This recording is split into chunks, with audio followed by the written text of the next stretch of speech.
Չնայած զինադադարի մեծ հույսերին, քաղաքի արվարձաններում և եզրագծում ուկրաինական ուժերի և ռուսամետ զինյալների միջև բախումները շարունակվում են։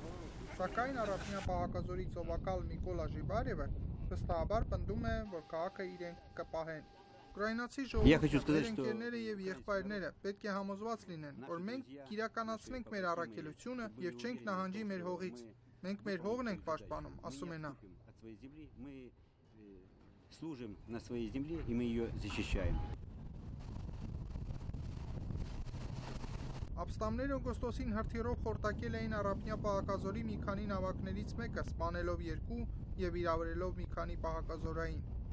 Դա առաջին ծովային գրոհն էր ապրիլից ի վեր, երբ հակամարտությունը ծավալվեց։ Կապիտան Յուրի Լոշակի համաձայն, հարձակումների կրկնողությունը կանխելու նպատակով դետքը փոխել էր մարտավարությունը։ Մենք երբեք չէինք սպասում նրանցից, որ զենք կկիրառեն ափից մեր դեմ։ Այդ պահին նավակները ոչ մեկին չէին սպառնում, նրանք միայն իրենց ծառայությունն էին կատարում պաշտպանելով ափը ծովի կողմից։ Եթե ապստամբները գրավեն Մարիուպոլը, նրանք կստանան ելք դեպի ծով և կընդլայնեն ափամերձ տարածքների վերահսկումը։ Նրանք հուսով են, որ կհաջողվի ցամաքային միջանցք ստեղծել Ռուսաստանից դեպի Ղրիմ։